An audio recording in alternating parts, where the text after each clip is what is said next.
ئەکتەر بوو، نووسەر بوو، ئەدیب بوو، ڕۆشنبیر بوو، دەنگخۆش بوو.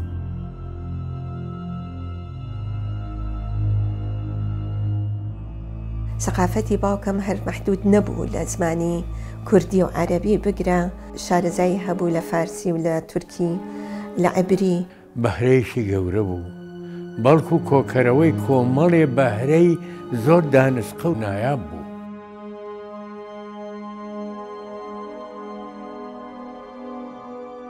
نمونەی ڕۆشنبیرێکی جددی، فرەکاری، چالاشی، بەڕاستی ناوەکەی بەخۆیەوەیەتی. تارێکیشی نووسی لەگەلاوێژ بڵاوکراوە، لەسەر ئەوە خەریب و جەریدەکەش داخەن و ئەویش دەرکرا، هەر لە ڕادیۆ بە یەکجاری دەرکرا.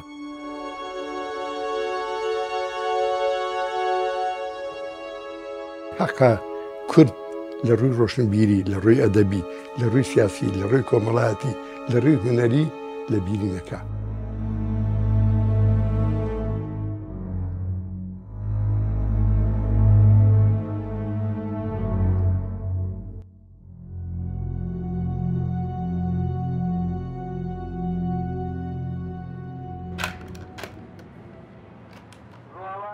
من ئەگەر بگەڕێمەوە بۆ دیمەنێکی هەرە مناڵی من، ئەو وەختە ماڵمان لە سەرشەقامیا با بڵێن جوولەکان بوو، لەوێ ماڵێکمان بەکرێ گرت بوو، لەوێ ئەو خەریکی تەسجیلکردنی گۆرانی بوو، وابزانم لایەکەی بوو. منیش بۆ خۆم لە سوچێکا دانیشتە بووم، ئیتر نازانم بۆ یعنی بە دەنگی ئەو فرمێسکە هات خوارەوە بە چاومایە هیچی بوو، لە پڕ ئاوڕیایەوە منی بینی لەو شوێنە و ئەوانە هەستاوازی لە تەسجیلات هێنا، ئەو دیمەنە لەگەڵما ئەژی بەردەوام.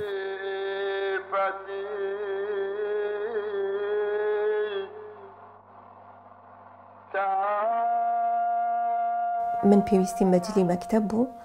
بردمی لەگەڵ خۆی بۆ یشتم بۆ بکڕێ، اینجا پێش هەموو شتێک بردمی بۆ مەکتەبە بۆ ئەوەی کتێبم بۆ بکڕێت. دووسێ کتێبی جوانم هەڵبژارد بۆی ئەخوێنمەوە خۆی.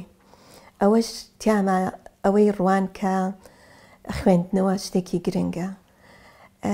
لە هەمان کاتا سقەیامێ بەخۆم ئەیوت تۆ جل جوان ئەەکەی، جلقە جوانن ناکات. ئەمە بنەماڵەیەکی دێرینی ئاغالەرەکانی شاری سلێمانین. زووە چۆ دڵی خەڵکەوە، دەنگێکی خۆشی هەبوو لە قسەکردنا، کە قسەیە کرد ینی قسەکانی وەکو نوع موغناتیسیەتی شتیا بوو، ینی ڕای خەڵکی ڕاکێشا بۆ لای خۆی، تەمسیلیشی تێکەڵاوی قسە کرد. من بۆ خۆم ینی ئەوەنە چێژم لە باوچێتی ئەو نەبینی، چونکە زۆر کەم لە ماڵی ئێمەیە بوو یا لەگەڵ خێزانەکەیە بوو.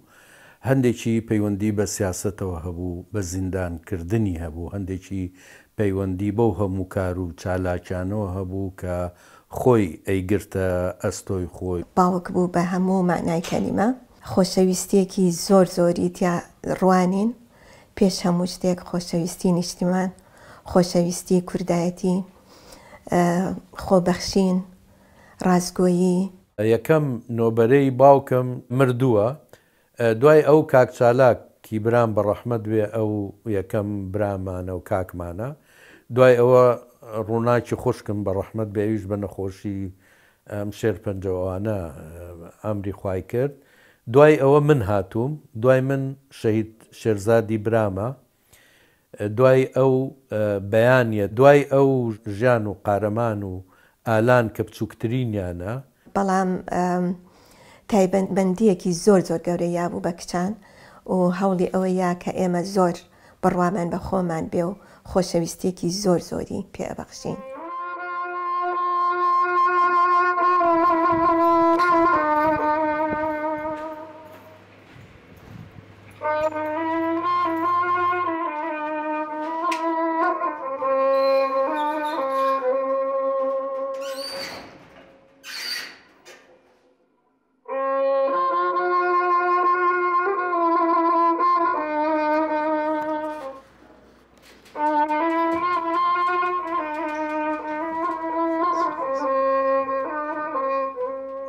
9 ساڵ لەمەوبەر کاک چالاکی کوڕی ڕەفیق چالاک یادی بەخێر ڕۆژێک هات بۆ ئێرە بەشێک لە دەستخەت و نووسینەکانی باوکی هێنابوو ئەیزانی کە ئێمە پرۆژێکی لەو بابەتەمان هەیە و باەخێن بە سکانکردن و کۆکردنەوەی بەرهەمی ئەم نووسەرە کۆنەکانی خۆمان پێشنیازیەوەی کرد کە حەزەکە ئەم شتانەی باوکی کۆ بکرێتەوە و بکرێ بە کتێب.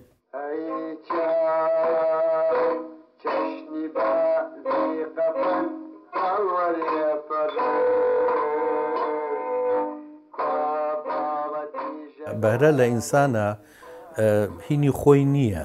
بەڵام هەموو ئینسانێک ئەتوانێت ئەو بەهرەیە پەرە پێبدا، گەشەی پێبداویش بە مطالعە و بە چالاکی و بە دوواداچوون و ئەوانە. یعنی من بیرمە لە ماڵی خۆمان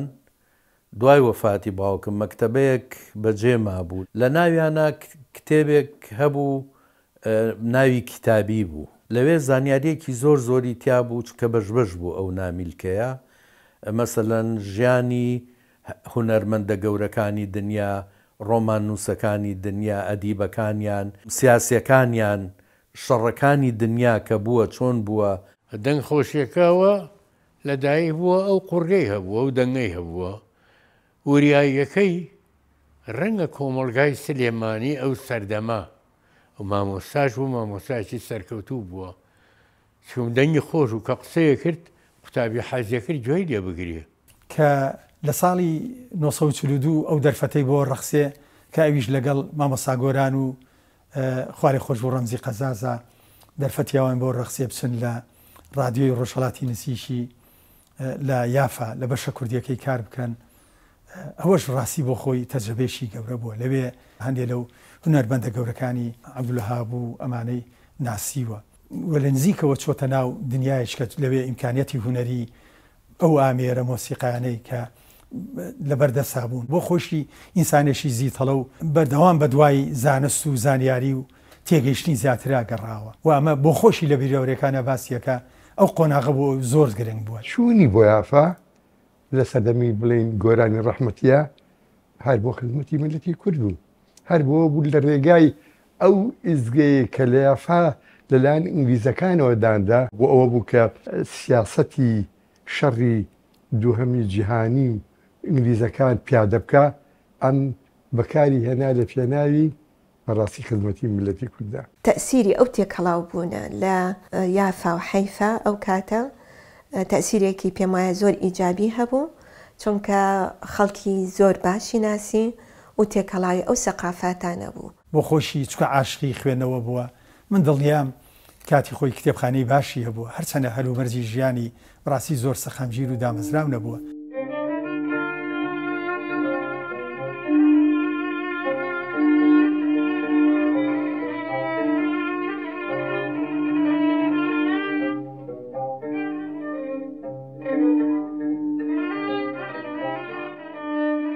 کۆمەڵی هونەرە جوانەکان کە دامەزرا لە ساڵی 1950 ئیترەوە دەرگای کردەوە بۆ ئەوەی کە خەڵک وەرگێت وەکو ئەنداموەری کرێت. میژێشە گونەوانی لەو گەنجانەی ئەو وەختە کە حەزمە ڕەشە چالاک بە بیستە بووم، بە بینە نوقسەکردن نەمبینی بوو. شوێنەکەیان وەکو من بەلای ڕۆیشتم سەرنجی ڕاکێشام کۆمەڵی هونەرە جوانەکان، چکم حەزم لە هونەرە کرد من زیاتر بەلای ئەدەبی شاسوم هەڵبژێرا بە سەرۆکی کۆمەڵی هونەرە جوانەکان. ئیتر ئێمە لەوێەوە ینی ڕەفیق چالاکمان ناسی کە چوینە کۆمەڵ لەوێ تاقمێ لەم هونەرمەندانەمان دی بە ڕەحمەت بە ڕەفیق چالاک بوو، ڕەوف یەحیا بوو، نووری وەشتی بوو، ئینجا جەماعەتی فرقەی مۆسیقا دیلان و حەوەسا دیلان و ویلیام یۆحەنا و بەجەتی سەعاتی ئەمەی کە تیپی مۆدەی ئەوەختە. ئەنجا ناحی هونەریشی تیا بوو بە ڕەحمەت بە جەمال بەختیار و مامۆستا ئازاد شەوقی و ئەو سەردەمانەی کە شانۆکانی ئەو چ لە ئامادەی سلێمانی کوڕان هەر چێ بکرایە. من لە مێرد منداڵیەوە چوومە بینی نزیکی ماڵا بوو 200 مەترێ دوور بوو لە ماڵی ئێمە. دوایی ئەوەی تریش کە ئەکرا لە کتێبخانەی گشتی ئەچووم ئەمبینی ئەو دەنگە گرە بڕە جوانە لە ئاوازە پرجۆش و خرۆشە ئەبێ شێوێ. زیندوکردنەوەی ئەم بەرهەمە کۆنانە دەقی کوردی ڕەسەنە خاتە ناو کتێبخانەی کوردی و دەقی ڕەسەن پیشانی نەوەی تازایە بەڕاستی بۆی فێری کوردی نووسین ببن. ئێمە دەمێ بوو ڕاستی لە خەیاڵی خۆمانە دامان نابوو ئیشێک لەوانە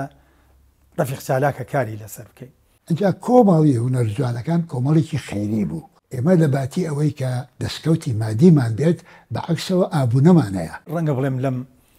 30 ساڵەی دوایی زیاتر ئێمە ئاشایەتیمان لەگەڵم زیاتر زۆرتر بوو. یەکێ بوو لەو کەسانە کە زیاتر سەرنجی ڕاششاین وە لە خەیاڵی ئەوەیە بووین کە کاری بۆ بکەین. کاک چالاکی کوڕی ڕەفیق چالاک یادی بەخێر وردە وردە دەستیان پێکرد لەگەڵ مامەسا ڕەفیق کە کاکمە دەستیان پێکرد هەم کاک ڕەفیق تای پێکرد هەم ئەویش وردە وردە بە تایپەکانە چووەوە و خەریکی ڕاستکردنەوەیە کاریان تا کرد تا ماوەیەک. دواتر ڕاستی ماوەیەک ئێمە هەواڵی کاک چالاکمان لێ بڕا پاش زیاتر لە مانگێک بیستمان کە بەڕێزیان بەداخەوە کارەساتێکی ناخۆش کۆچی دوایی کردەوە. گیانە مردنە بێت تۆ ژیانم لە بێت تۆ عیزەتم دەردە خۆراکم لە دوای تۆ زەهرە بێت تۆ شەربەت. شەوان هەمومان لە ژوورێکە ئەخەوتین چیرۆکی بۆ جێڕاینەوە بە شێوەیەک ئەی جێڕایەوە وەکو ڕۆمانێک کە بیکەیتە چەند بەشێک و بە ئەڵقە و بە زنجیرە. حکایەتی دابی ژەڵان و حکایەتی زۆر هینی بۆ باسەکردین و هەتا ئەخەوتین یا ئەوە تا چەند مەتەڵێکی پێوتین بۆ ئەوەی ئێمەش بەشداری بکەین ئیتر ئاوها بۆنەوە شەوانمان ئەبردە سەر خاستن زستان. کە هاتەوە ماڵەوە دایمەن بە ئێمە دڵخۆش بوو. ئێمە ینی مەمنوع بوو لامان بچینە بەردەرگا و بچینە کۆڵان و لەبەرەوەی ئێمەوە اختلاطمان ناکرد لەگەڵ مناڵی گەڕەکۆوانە ئیتر کاتچوینە دەرەوە وا سەیری ئێمەیان نەکرد وەکو مناڵێکی نامۆ پیان خۆش بوو شەڕمان پێ بفرۆشن پیان خۆش بوو قسەمان پێ بڵێن. ئەمە هەم لە سلەیمانی وابووین هەم لە بەغاژ وابووین. جارێکیان گەنجێکی بزدێ و کە هەر ئەدوت کەڵەشێرێکی چاوچینی پۆپ نەڕەشە هاتوو لەسەر من دانیشت و کەوتە قسەی داناود هەنار سەحێ لەو سەودەنیا بوو وەک موگناتیس ڕای کێشای. دیسان وتی چاک لە بیرمە جارێکیان منیان هەڵگرت و بردیانمە مەکتەبی غازی. ئەم چاوشینە لەسەر شانۆ بوو بە گوڕی خوێناوی. شانۆیی بە زۆر کرا بە دکتۆر بە زۆر بوو بە دکتۆر خۆی دەورەکەی ئەبینی بەڵام ویستی بووی مەبەستەکە تانەوتە شەرە لە کۆمەڵی خەڵک بە ئەو سەردەمە لە بەغا بوو لە کوردەکان ئەوە گرفتی بۆ کرد. مرحبا. ئای مرحبا قوربان سەرچاو. مرحبا دکتۆر. قسەی قۆڕ مەکە باوە وتان مەرحەبا وتمان باشەوتەوە بڕایە. ئەها بە شەرەفم خۆیتی بە تووڕەبەر و کردارەکەیە دیارە خۆیتی ماڵ. فەرموو چیتان هەیە؟ جەنابی کاک سالاری؟ بەڵێ منم ئەمرێ خزمەتێ شتێ. قوربان ناوبانگی جەنابتان بیستووە کە چەند داناوە بلیمەت. لە چییە لەدار بڕیدا؟ نا قوربان. ئەی لە دەلاشیە؟ نەخێر نانا قوربان. ئەی لە چییە لە ئازایەتیە؟ لە زانست و عیلم و فولفوسا. بڵێ فەلسەفە فەلسەفە. ماڵی ئێران پێفانە. قوربان جەنابە لە حکمەتی و دکتۆریە. وەڵڵی کاکێوە خەڵەت هاتوو. با قورعان من لە داربڕین جاتە کوڕم بەسەر یەک شتی ترەوە نییە. هەمانە بەشە لە اینجا خۆی. کۆ کاکە واسم دەبێن بڕۆم بەڕێکی خۆتانە واز بێت. ئێستێت وا دیارە گوێ ناکەی دەست پێکەما. باشە باشە دکتۆرم پێشمان پێوە. خەی کۆڵەدارەکە. خەوی کۆڵەدارەکە نەدێ یەک بەدە پارەکەی دینێ و نەجات بێت. یعنی پارەشی دێنە؟ پارە جلوبەرگی زۆر. یەکێ لە چالاکی و شتە جوانەکانی سلێمانی ئەوەیە ئەو زاتە توانوێتی بە درێژایی تەمەنی بە تابەتی و سەردەمانی کە لە سلێمانی بووە بەردەوام توانوێتی شانۆگەری پێشکەش کاکامە ئەتوانین بڵین داهێنانێکی گەورەیە پێشکەشکردن یاخود بەردەستخستکردنی هونەرێکی تازەیە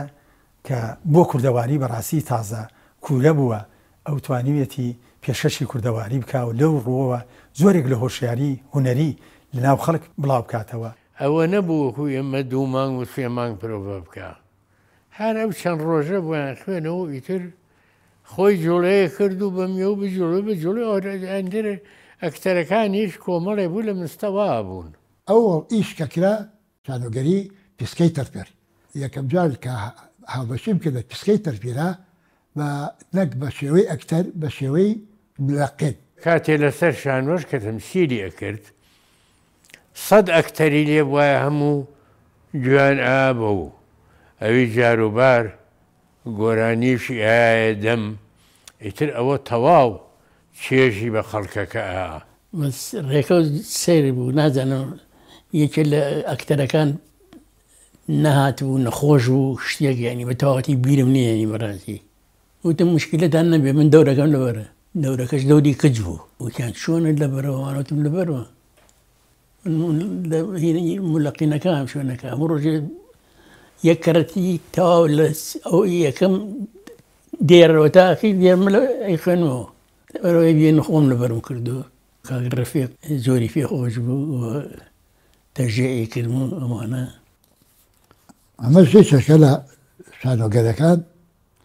لە 56 تا 62 لەگەڵیان نەبووم. ئەو تەمسیلی کە لە کۆمەڵی هونەرە جوانەکانە دەری کردو ئیساش مێژووی هونەری کوردی و تەمسیلی کوردی شانازی پێوەکە. ئەو کاتانەی کە باوکم لە ماڵەوە ئەبوو زۆری ئەخوێنەوە کتێبی زۆر هەبوو زۆری ئەخوێنەوە شتی ئەنووسی. ئەو دەرفەتەی بۆ من ڕەخسا لە سەردەمی کۆڕۆنایە دەرفەتێکی زێڕین بوو هەموو ئەو بابەتانەی کە لە گۆڤار ڕۆژنامانەیە هەیبوو هەمووی مجارێکی کە هێنا ئەوەی کە تایب نەکرابوو بردە و کەوتمە تایبکردنی بەشێکی ئەوانش بریتی بوو لەوانەی کە دەستخەتن ڕاستی دیارە ئەم دەستخەتانە چکە لە قۆناغی جیاوازان نووسراون خوێنەوەی هەندێکیان تۆزێ زەحمەت بوو یا ساختنەوە هەندێک لێ بوو شەو زارەوەکانی بەڵام من بۆ خۆم بە پشوو درێژی خۆم توانیم ئەتوانم بڵێم زۆری ئەمانە زۆر بەوردی ساخم کردنەوە.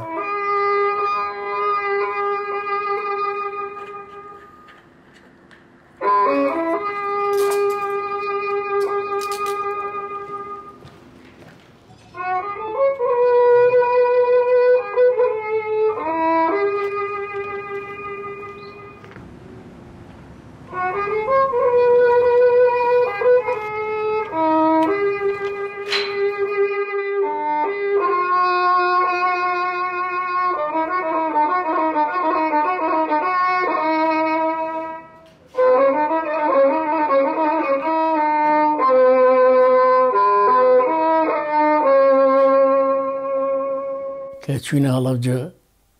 پیسکەی تەرپیرمان برد بۆ ئەوێ مقاتعەیان کرد خەڵک وایانجانینی حکوومەتە ڕەفیق چالاکە زمانی خۆی بەو دەنگە قەناعەتی بەو هینا نەکرد بۆ ڤیدیۆینەکان خەڵکەکان کە ئەمە عەلاقەی بە حکوومەتەوە نییە ئەوە بوو لە کاینەن کاتە لافاوەکەی سلێمانی ڕووی 1950 یەکسەر خۆمان پێچایەوە و هاتینەوە بەو کۆمەڵ کە هاتی سێرەکەی خانۆکە تا نیوەی دیواری پڕ بۆ لە ئاو و قوڕ هەموو هەچێ شتێوارێت لە قوڕایە بەڕەحمەت چارە گوتی بێ شانۆگەری بکەین هەرەکەی بۆ خزمەتی لاپاو بێت هەڵێ بژات چیرۆکی لە ڕێی نیشتیمانە کە تەماشای مێژووی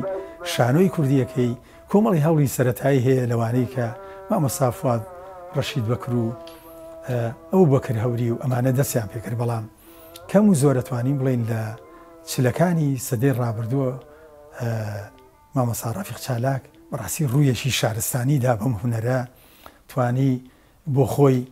بە هەوڵی شخصی خۆی من دڵنیام دەوری سەرەکی خۆی بینوێتی کۆمەڵێکی زۆر گەنج و هاوتەوەن لە خۆی کۆ بکاتەوە. پیسکەی تەرپیر دوایی کۆمەڵ ویستی ئەو دەقا وەرگێ ئیشی تیا بکەینێ کاک ڕەفیق هاتە بوو جەنابی مفەتیشی لە ساڵی 1970 بوو کە من ڕۆڵەکەی بەبینی و دەریێنەری بووم تی باشە من بە شەرتێکەتان نەمێ ئەو دەورەی من ئەبێ ئەم ئەحمەد سالارە ببینیە چکن جەنابی مفەتیشەکەم دیوە پێی مواجب بووم ئەوە لای من خەڵاتێ بوو گەورەترین ئەکتەری پێش خۆم وام پێ بڵێ زۆرم پێخۆش بوو. بووکی ژێر دەوەرە ڕەش ئەوە یەکێ بوو لە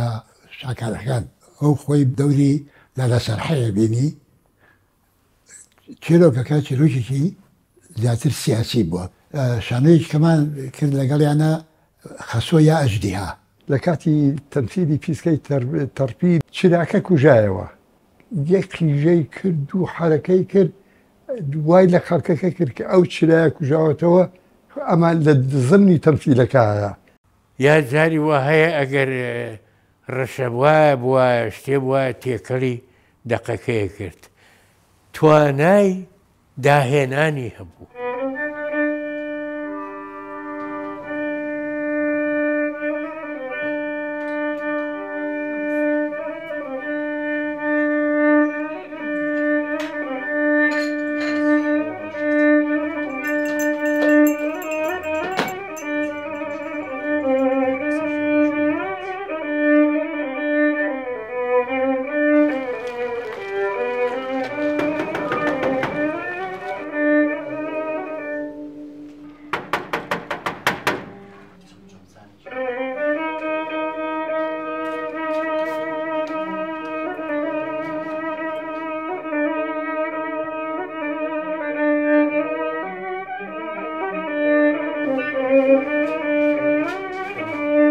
کە فەسڵەکرا و ئەهاتەوە ینی ئەو ماوەی کە فەسڵەکرا دایکم ئەو بەرپرسیارەتی خستە سەرشانی خۆی بۆ بەخێوکردنی کۆشێک مناڵ ئەجا کە باوکیشم ئەهاتەوە دیسانە بواە لە سفرەوە دەستی پێ بکردایە ئەو لە سفرەوە دەست پێکردنەوە زۆر عەزیەتەیە هەتا ئیشێ دۆزیەوە هەتا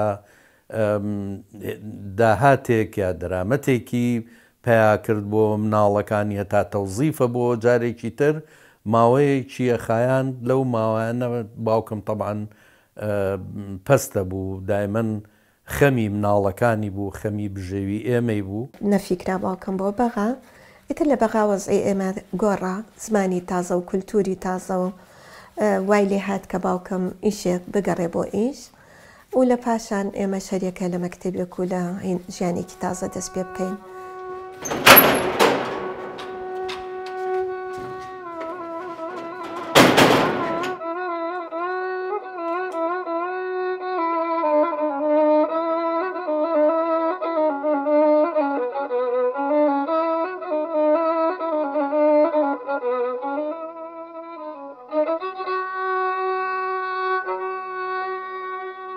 ڕەفیق چالاک بەڕاستی پەخشان نووسێکی گەورەی کوردە. پەخشانە ئەدەبیەکانی زۆر ناسکن زۆر بەرزن بە زمانێکی کوردی زۆر ڕەوان بەڕاستی یەکێ لە بەهاکانی ئەم پرۆژە ئەوەیە کە ئێمە خۆشبەختانە توانیومانە نووسینی نووسەرێکی گەورەی خۆمان بخەینە بەردەست کە بەڕاستی نووسینەکانی ئەوەیە شانازی پێ بکەین کە کتێبخانەی کوردی دەوڵەمەندەکە نووسینێکی کوردی زۆر ڕەسەنە لە ڕووی ساختاری جوملە و داڕشنی کوردیەوە زۆر کوردانەیە و توانیوێتی زۆر وشە و دەسەواژەی کوردی نەویسرا و ناباو ڕەنگە بۆ زمانی خۆشی وابوو بێ لەو نووسێنانی خۆیان جێ بکاتەوە و دڵنیام ئەگەر خوێنەواری ئێستا و نەوەی ئێستا ئەم نووسینانەی ڕەفیق چالاک بخوێنەوە من دڵنیام کاریگەرێکی گەورەی لەسەریانە بێ و دەوری زۆرێ بێ لە هەم بۆ فێربوونی کوردی نووسینی باش و فێربوونی کوردی ڕەسەن. چەند جارێ ماڵەکەمان یا ئەوە تا گاول کراوە یاوە تا دزراوە یا ئەوە تا ماڵمان گواستەوەتەوە یا ئەوە تا بەهۆی پشکنین و ئەوانە دایکم کتێبوشتی زۆر ئەسووتان شتەکانی دەستنووسێنەکانی دەست و قەڵەمی بینوسایە نەک بە کوردی بە عەرەبیش مامۆستا بوو و وەرجێڕانی کە ئەکرد پاکنووسی نەئەویست. ڕەفیق چالاک توانایەکی حەدیشی بووە بوو ئەم لە نووسینە سەردووسەری ڕۆژنامەی برایی بوو بە کوردی دەرەچوو وەکو ملحەقی ئەبتەئاخی وابوو کە ساڵەویستی دەری ئەکرد و هەموو شتەکانیا بۆ دەست ئەو من یەکێ بووم لەوانەی کە لەو ڕۆژنامە کارم کردووە لەگەڵی من بووم شێرکۆی بێکەس بوو لەتیف قەرەداخی بوو و عیزەدین مصطفی ڕەسوور بوو ئەحمەد محەممەد ئیسماعیل بوو حتا حەسیف قەراخی لە گورە سەلمانەوە شعری ئەنار من ڕۆژی وا بوو دوو وتار سێ وتار بە عەقلیەتی ئەوسا و توانای ئەوسام ئەمنار بووی. ڕەفیق چالاک لە کۆمەڵی ڕۆژنامە و گۆڤاری زەمانی خۆیان هەم لە ڕۆژنامەی ژینی پیرەمێرد، هەم لە گۆڤاری پەیام، گۆڤاری دەنگی کێتی تازە، لە ڕۆژنامەی بڕوا، لە ڕۆژنامەی برایەتی، لە گۆڤاری بەیان، لەمانەیە نووسینی هەیە، لە گۆڤاری تووتن کە کاتی خۆی بە کوردی و عەرەبی لە 60ەکان و 70ەکانە دەرەچوو. ئەنی لە 1950 ڕۆژنامەی بڕوا دەرەچوو، وتارێکی هەبوو، وتارەکە بەناو پەخشانی ئەدەبی بوو، بڕوامان بەناوی بڕوامان. ئەو پەخشانە ئەدەبیە من ئێستاش کە خوێنمەوە چێژی لێوەرەگرم، بەڵام مەسەلە سیاست بوو بە لەهجەیەکی ڕۆژنامە نووسی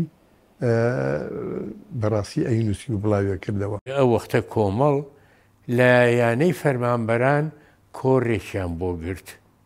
یادی بەخێر مامۆستای گەورە تاها بابان وتارێکی پێشکەش کرد لەسەر دەست و قەڵەمی وەیە پەخشان لە لای کاک چالاک. لەوە نمونەی بە پەخشانێکی هێنایەوە تا ئێستا لە زەیدمایە پارچە زەویەکی سەوز، پەخشانێکی تا بڵێ جوان پڕ لە ڕەوانبێژی و جوانبێژی. کاک نەوشیروانی ڕەحمەتی کە باسی ئەو زمانی کە باوکم پێ نووسی ئەڵێ تا ئێستا کەسم نەبینیوە بەو زمانە بتوانێت بنووسێ. و منی زۆر فێری فنونی ڕۆژنامە نووسی کرد، یعنی ئەو بوو و چە تەوەجوه و نووسین و ڕێنووسەکە و ئامانجەکانی ئەو تارانەی کە لە ژیانی ڕۆژنامە گەریا بەڵاوکرێتەوە. من دڵنیام ساڵانێکی زۆر لە گۆڤاری پەیام کە کاتی خۆی حکوومەتی بریتانیا لە بەغا بە زمانی کوردی دەری کردووە کە تا ساڵی 58 کە 14 تەمووز قەومە ئەو گۆڤارە دەرچووە. ڕەفیق چالاک وەکو سەرنووسەر دەوری تیا بینیوە. ئەو ڕۆژنامەی بڕاستی ئەتوانین بڵین سێبەری گەورەی ڕەفیق چالاک بەسەر ئەو ڕۆژنامەی هەیە، دەورێکی زۆر گەورە. ئەم ڕۆژنامەی خزمەتێکی گەورەی وتارنووسی کردووە، خزمەتێکی گەورەی هونەری کوردی کردووە. ئەبینی بەردەوام ڕەفیق چالاک بە خۆی یەکێکە لە نووسەرە دیارەکانی ئەم ڕۆژنامەیە، بەردەوام زیاد لە نووسینێکی لەم ڕۆژنامەیە هەیە کە بڕاستی نووسینەکانیشی زۆر نووسینی گرنگن. هەندێک لە نووسینەکانی کە کاتی خۆی لە پەیاما بڵاوی کردوونەتەوە،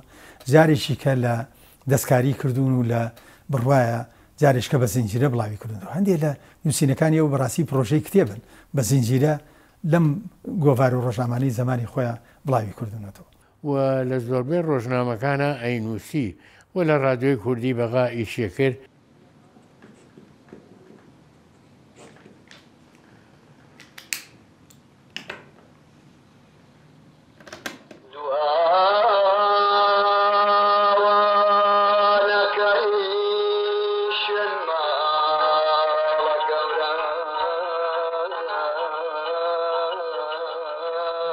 لە گۆرانی شاو بە خۆی ڕێچکەیشی تایبەتی هەر قوڕگ و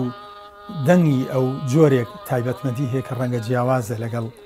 گۆرانی بێژ و سرود بێژەکانی زمانی خۆیان. ئەو بنەماڵەیە ئەو دەنگیان تیا هەیە، بەڵام هیچ کەسێ دەنگی لە هیچ کەسێکی کە ناچێ. دەنگی ئەو یەکێ بوو لە دەنگەکانی چینی ناوەڕاست. بازەیە باریتۆن هەیە، تەنەر هەیە، ئەم لە نێوانی باس و تەنەر. ئەو دەنگە ناوەڕاستە دەنگێکی زۆر زۆر دانسقە و جوانە. مەسەڵەن چەند ئاهەنگێکی ئەمان کرد لە نادی مۆزەفیێنی وەختە بە بۆنەی سۆرشی 14 تەمووزەوە کرا کۆمەڵی هونەرجوانەکان هەمووی کرد، چەند گۆرانێکی وت، ئیتر چەند شریتی زۆری هەیە. کەس وەکو خۆی گۆرانی ناڵێ و ئەتا ئەم دەنگە شتێکی میراتگەری بووە، وا بزانام زیاتر لە دایکی ڕەحمەتیانەوە بۆیان ماوەتەوە. ئەو وەختە کوالتی گۆرانی ستۆدیۆی وان نەبووە و خۆشیان ینی هەم بە ڕەحمەت بێ حەمە ساڵح دیلان هەم ڕەفیق چالاک زۆر جوان نایەوەتە ئەوەی یعنی زیاتر بۆ خۆیان گۆرانیان وتووە یا بۆ ئەو دەوروبەر و ڕەفیق و برادەر و بۆ نەتایبەتی کە بەیەکەوە بوون لەگەڵ خەڵکا بۆ ئەوانیان وتووە و خەڵک تەزجیلی کردووە. بە هەمان شێوە گۆرانیەکانیشی سرودەکانی کاریگەری گەورەی هەیە کە سرودێکی ئەوت جوانی ئەوت دەنگی پڕ بە پڕ بوو پڕاوپڕی لێوا و لێوی ئاوازەکە بوو ئاوازدانەریش بوو زۆر گۆرانی هەیە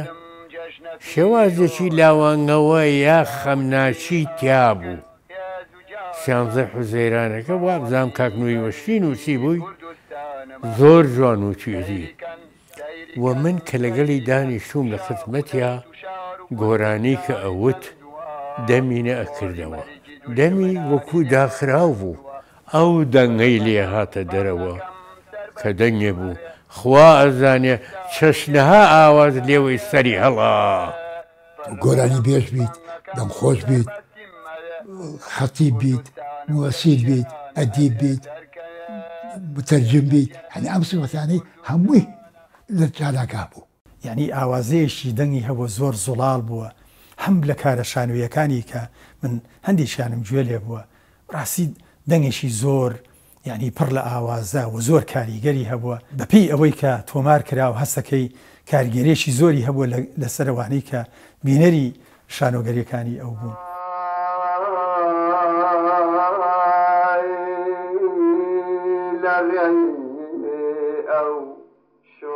ئیزگەی بەغای بەشی کوردی تەمسیلێکی پێشکەشە کرد هەمووی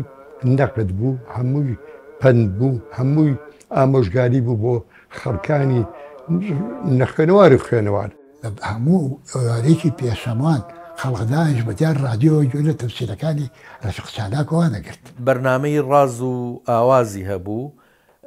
ینی بەرنامەکانی و ئەبزام بابی لالۆ کاک کەمال ڕەوف بەڕەحمەت بێ زۆر بە تەفسیلی لە کتێبێکە باسی ئەو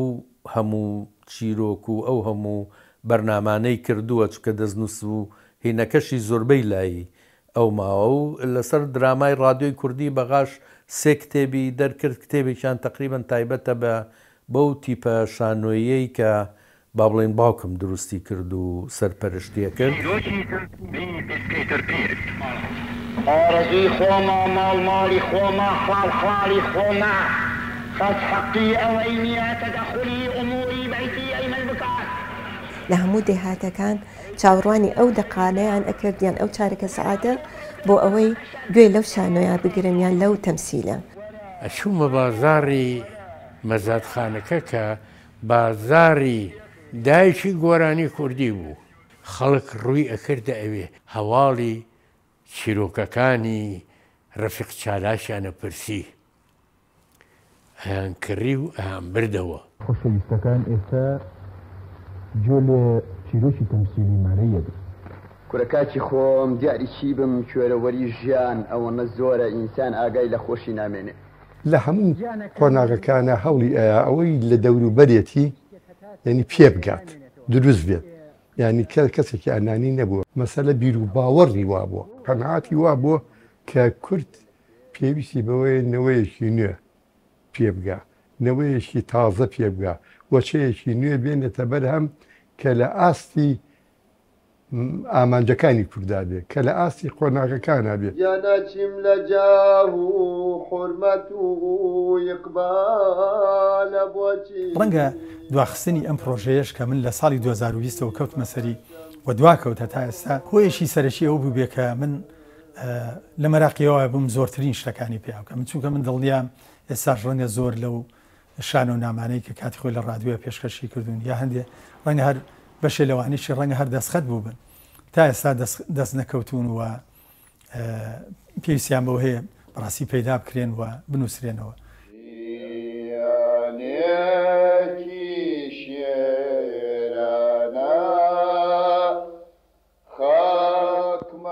کە سەردەمانێکی زۆر کۆمونیست بوو ئەو بیر و باوەڕەتیا مابۆوە لەبەر ئەوە هەمیشەی ویست داکۆکی لە جووتیار تەبینی لە بەرهەمەکانی ئەفڵان تەبینی کەسایەتیەکانی کە داکۆکی لێکرد لەوانە بوون هەژارەکان بوون خۆی لە سەرەتاوە لە ناو حیزبی هیوا بووە کە حیزبێ بۆ کەم و زۆر ڕێزکێشی نەتەوەی هەبووە ڕەحمەتی ڕەفیق حلمی سەرۆکی بووە پاشتر چۆتە ناو حیزبی ڕزگاری هەرچەنە بۆ خۆی حیزبێکی بەرهی بۆ بەڵامە و هەر لەسەر و خەتە نەتەوەیی ماوەتەوە دواتر کە ساڵی 1946 پارتی دیموکراتی کووردا مەزرێەوە بێ بە ئەندام لە ناو پارتیە و چالاکیشیە بۆ لە ناو پارتیە لە هەندێک لە مناسەبەتەکانی لە هەندێک لە چالاکیەکانیە بەڵام دواتر سەردەمێکە وەرچەرخانێکی گەورە لە ژیانی ئەو ڕۆیە ئەچێتە ناو حیزبی شوێ عێراق و ئەبێ بە ئەندامی ڕەفیق چالاک کەوتە مزاهرە دژی ئەو سای حکومی بڵێن مەلەکی 15,000 کەسی لە شارڕەشی کۆ کردەوە وتاری بۆ خوێندنەوە سیاست زەربەیەکی زۆر گەورەی لێە لە ژیانی و لە توانای و لە ئەوە نەک لە بەرەوەی کە باوکمە بەڵام باوەڕ ناکەم کەسێک هەبێ کە هەموو ئەو توانایی تیابێ نە لە کۆن نە لە ئێستا و باوەڕیش ناکەم لە داهاتووە کەسێک هەبێ کە لە یەک کاتە حەوهەشت بەهرە و لە هەموو شیاوەستا بێ شاگرد نەبێ لە هەموویە بەو توانایی خۆی بتوانێ ئەو هەموو بەهرە و ئەو هەموو ئینتاجەی هەبێ مناڵ بۆم من و دایکم چوین بۆ سژنی هەیئەی کەرکووک بۆ مواجهەی باوکەم ماوەیەکی زۆر بوو بێ سۆراغ بوو لە ژوورێکی دوو تەلبەنی لەو دیەوە پۆلیسێک باوکمی بە کەلەپچەی هێنا کەلەپچەکانی لەدەست کردەوە هات بەرەو تەلبەنەکە پڕ بەدڵ حەزمە کرد باوەشی پیا بکەم بەڵام تەلبەنەکە لەبەی نابوو دایکم بەرزی کردمەوە و پەنجەکانمی لە تەلبەنەکەەوە ماچ کرد منیش لە خۆشییا پەنجەم تا چەند ڕۆژێک نەشێت چونکەم بۆنی باوکمی پێ بە حکمیەوە خۆی لە چینێکی هەژارەوە سەری هەڵداوە بەردەوام لایەنگری هەژاران بووە دیفاعی لێکردوون و بەڕاستی لە دەردە کۆمەڵاتیەکانیان تێگەیشتووە من ڕەفیق چالاک وەکو کۆمەڵ ناسێگە بینم بۆ ئەو قۆناغەی خۆی زۆر بەوردی چۆتە ناو بنج و بناوانی دەرد و کێشە کۆمەڵاتیەکانی کوردەواری بە تایبەتی زۆر داکۆشی لە مافی ئافرەت کردووە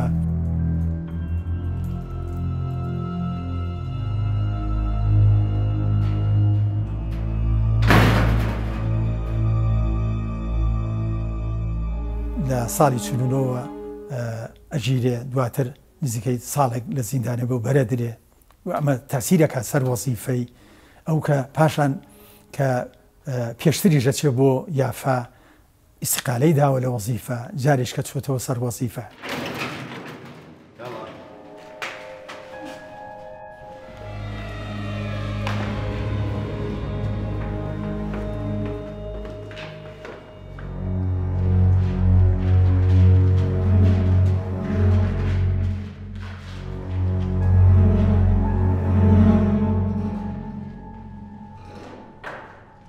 دەستوسێ منعەتە جۆلشتەکە بوو چالاکیش وەکو ئەوانە گیرا و محکەمە کرا بەڵام وەکو باسییان کرد لە محکەمەکە لەگەڵ ئەو کابرای حاکمی عسکەرێکە بە نوعی قسەی کردو و کابرای هەر تێکا بوو یەک ئیمکانێتی گەورەی هەبوو ئیقناع لەگەڵ هەچ کەسێکا دابنیشتایە ئیمکان نەبوو چ مەوزعێک بووایە ئیقناعی نەکردایە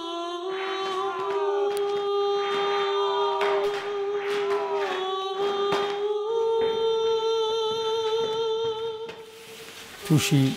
لێدان و ئەشکەنجێشی زۆرە لەو لێدان و ئەشکەنجیا ڕاستی ئەڕوخێ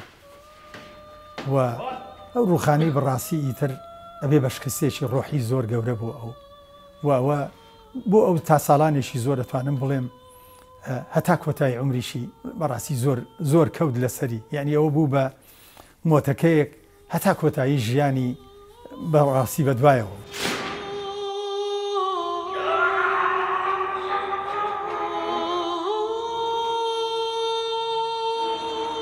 برادێ جێڕایە وتی لە بەغا دانیشت بووین باسی ژیانی خۆی کرد تی وای کرد و چاکەتەکەی داکەن و کراسەکەی هەڵڵایەوە سەیری پشتم کەن شوێن ئوتوو کە سووتانە بووی چانە بوو بۆ هەر سوتاوی ئەمێنە تێ هەیە خۆی بگرێ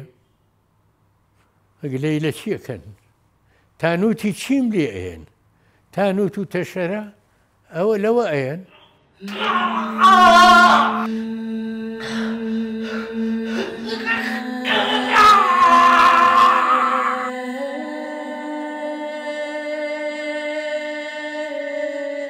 یعنی من پێشەوەی بچمە دەرەوە لە تەنظیمی کۆمەڵە ڕێکخرابووم لەوێوە چوومە دەرەوە سیرەکەم برایەکی ترم شەی شێرزادی برام ئەویش هەر کۆمەڵە بوو ژیانی خوشکم هەر کۆمەڵە بوو براکانی ترم هەروە هاتنە دەرەوە و لە پێشمەرگایەتیا بووین یعنی سیرتەکرد لە ئایلەکە هەمومان چوونەتە تەنظیم بەڵام لە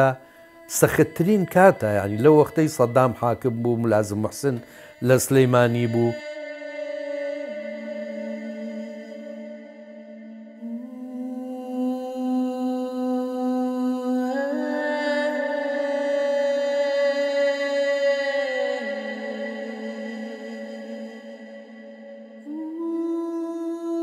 اليوم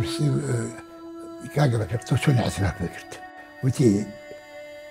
ليام زوران ليام زور تعذيب انا زوران كيف ليش ما انت ليش بدي وتي اخر شيء تسركو شيء دانا بس تعملوا رد كانت وانا مش يعني خالص بزول سرج بزول هذا تي سروا ايان دانا قطره لطلب يستريها وتي لو والله اعتيادي بو وتيتر يعني داخله ويات او قتلك يا بسرما وكبري طوب يبني بسرما او بلهات تقريبا توكو الشاد تحمل بلما هو اعتراف كرت يعني يا وما النبي اللي بير بشي هل بيصا ازان كان لا نوع حزيراني شخص سيا كمان يتجولكي شاري سليماني بو وزعيم صديق بديان جنجي شاري سليماني زنگە بە چاڵ کرد بە بلۆک سەری پانکردنەوە لەسەر ئەوەی ئەیون تۆ مەسەلا تفێ لە ڕسمی مەلا مستەفەکە نایکە بڕە پارتیش نەبوو بینەوە لەو کاتا ئەو گیرا بوو برا بۆ ئەستەبڵەکەی حامیان پێوت دا ئەو خۆی گرت زۆر مەدانە زۆر ئازایانە هەم خۆی گرت ڕوبەڕووی ڕژێمی ئەوسای بەعس و ڕژێمی ئەوسای زعیم سدیق و جەلادێک مشهورة لسليماني يعني أما حلويسي آزانة ومردانة وشهماني بو نقلو كاتابي أويك خوشي نايو قصي فيها لدمي وبانا أوي نكر راسيكي إيما أبي واتي بقين كا هيس مروفو باڵەوانێک بەردەوام پاڵەوانی ئیجابینیە مرۆڤی ئیجابینیە بەتابەتی بۆ ئەو ئینسانانەی کە لە هەلومەرجێکی سیاسی ناسەقەمگیرە ئەژیان بەنسبە سیاست زۆر جار هەیە یا ئەوە تا ئەوڕوخێنێ یا ئەوە تا بەرز دەکاتەوە بەڵام تۆ مهم ئەوەیە گرنگی تۆ خۆت چی ئەبەخشیت وەکو پێویست ئارامی کە بۆ نووسەر و هونەرمەند زۆر پێویستن ئەو ئارامی بۆ دابین نەبووە بەڵام بەڕاستی خۆی پیاوێکی چالاک و کۆڵ نەدەر بووە تەسلیم نەبووە و بەڕاستی ئیرادێکی گەورەی هەبووە چەند سیاسی هەیە کوڕی شەهید بوو بێ لە تەمەنێکی 23 ساڵیە شێرزاد هەر بۆ خۆی شێرزاد بوو ناوەکەی بە خۆیەوە بوو شەهیدی ڕێگای نیشتیمان و کورد و کوردستانە پێشمەرگەی کۆمەڵەی ڕەنجدەرانی کوردستان بوو کاک ئازاد تەمەنی هەمووی گەنجی لاوی هەتا ئێستاشی بۆ کورد و کوردستان بوو پاشان لە هاتن سەرکاری بەعسیەکانیشە بۆ جاری دووەم لە 16 دیسان فەرمانی گرتنی دەرەچێ و ناچارە بێتێتە شاخ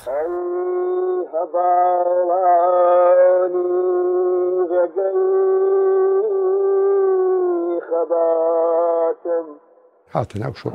پیاوێکی عسکەری نەبوو بڵێن بەڵام سیاسی بوو پیاوێکی عسکەری نەبوو بەڵام ئیعلامی بوو ڕاگاندن ئا لێرەوە لەو کاتە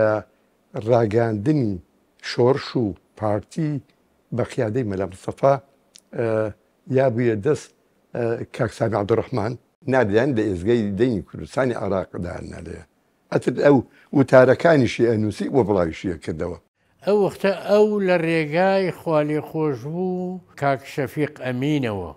کە مەسئولێکی پارتی ئەو ڕۆژانە بوو ناردێ دەرەوە ئەوە بوو لەوێ کەوتە بەرنامە ڕێژی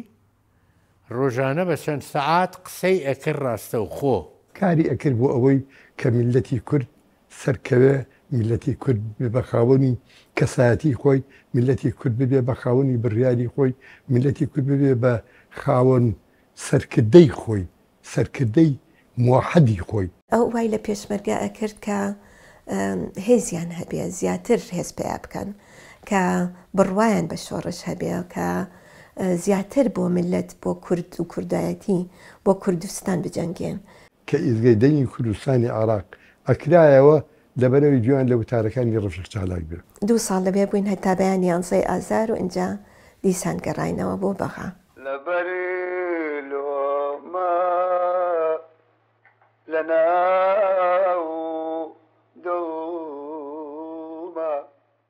کەسێک بووە وسیەتی لەم ڕێگە جیازیانە هەم لە ڕێگای ڕۆژنامەوانی هەم لە ڕێگای بوتار و نووسینەکانی لە ڕۆژنامەیە و هەم لە ڕێگای هونەرەکەی خۆی و بڕاستی پەیامی کۆمەڵایەتی خۆی بگێنێ هەستی کردووە کۆمەڵەکەی ئەو کۆمەڵێکی زۆر دواکەوتووە لە خوێنەواری باڵی بەسەرا کێشاوە بەند و با و خورافات زۆرتیایە بڵاوە دین بە دیوە خراپەکەی زۆرتیایە بڵاوە میلەتەکە لە ئاستێشی تێگەیشتنی زۆر نزمایە ئەم هەوڵی داوە چەند چەشێک هەڵبگرێ بۆی بتوانێ بەم چەکە جۆرا و جۆرانە بەرەنگاری ئەم دوژمنە کۆمەڵایەتیانە ببێتەوە کەسایەتیەکی دانسقە و دەگمەن بوو لەوانەی کەم هەڵەکەون و لە کاتی خۆشیە ئەو قەدرگرانیەی نازانن تا دوای خۆی وەکو ئێستا کە من باسیەکەم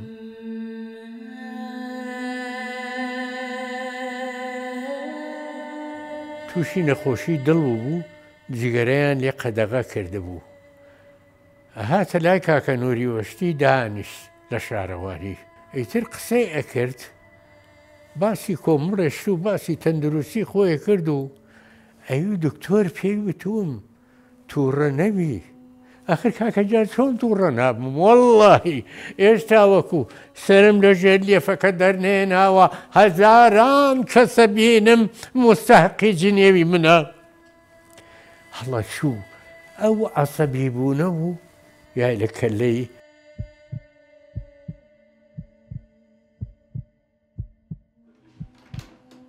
شوێن کەوتن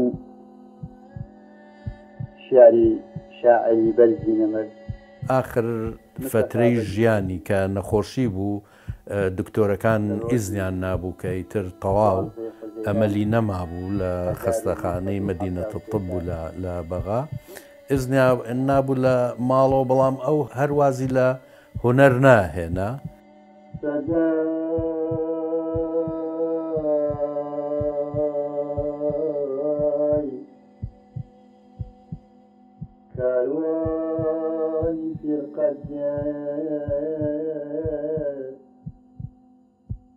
ئەو پیاوە گەرم و گوڕ و چالاک و پڕ لە جون و جوڵە چەند ساڵی چکەمی کۆتای عمری تووشی نەخۆشی دڵە بێ تووشی برادێ بووم بادینانی بوو کاتی خۆی لە تیپی نواندنی ڕادیۆ لەگەڵ ما بوو وتی ئەزانەی ڕەفیق چالاک مرد کەوتی مرد عەلاقەکەم لە دەست بەربوویەوە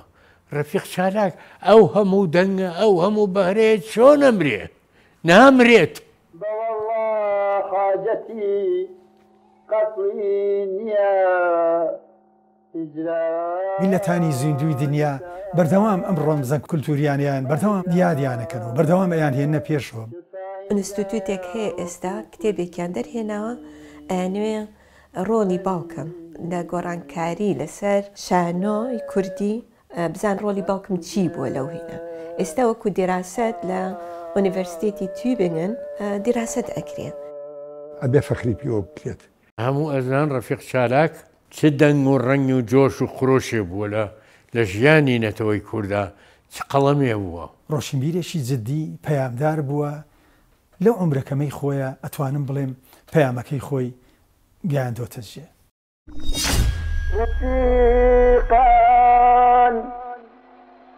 من أوارويم للاتان